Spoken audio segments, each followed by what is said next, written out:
আসসালামু আলাইকুম।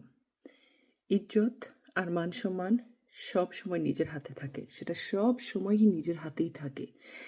ইজ্জত কামানো অনেক কঠিন। তাকে হারানো অনেকই সহজ।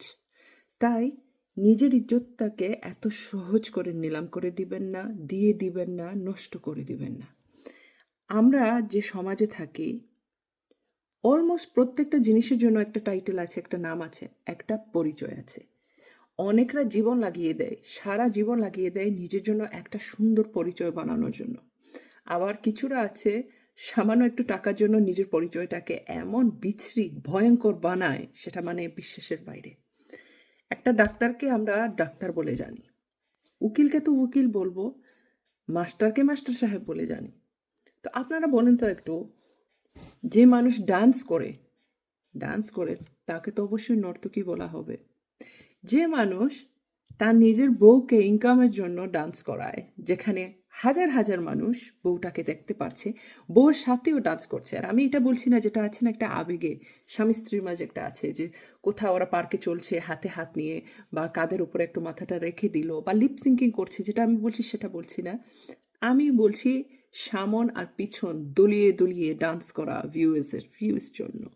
এই মানুষটাকে যদি কেউ এজেন্ট বলে, দালাল বলে, তাহলে তো সেটা ভুল হচ্ছে না। নিজের পরিচয়টা তো নিজেই বানানো হচ্ছে, তাই না? এমন কোনো কাজ করার দরকারটাই কি আছে? যদি লজ্জা হয়, এমন কোনো কাজ করার দরকারটা কি আছে? যদি সেই টাইটেলে যখন আপনাকে লোকরা ডাকছে, তারপর আপনার রাগ ধরে। এখন আপনি যদি চোর হয়ে থাকেন, আমি যদি চোর হয়ে থাকি, অবশ্যই আপনারা আমাকে চোর বলেই ডাকবেন। আপনারা বলবেন, "এই দেখো চোরনি, চোরনি।"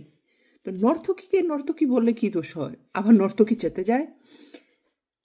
এই সমাজে আজকালকে যেভাবে যাচ্ছে, সাউথ এশিয়ানরা স্পেশালি যেভাবে যাচ্ছেন, আগেরকার লোকরা বলতো যে একটা বেটা ছেলের হচ্ছে দায়িত্ব সে তার বউটাকে হেফাজত করে রাখবে, একটা মেয়ের দায়িত্ব হচ্ছে সে তার বরের, তার স্বামীর ইজ্জতকে হেফাজত করে রাখবে। এখন হচ্ছে কম্পিটিশন, কে ভালো করে ক্যামেরা ধরতে পারে, কে ভালো করে দোলাতে পারে, কে ভালো করে নাচতে পারে, যাতে ইনকামটা একটু আরও বেশি ভালো হোক। সমাজ নষ্ট করার।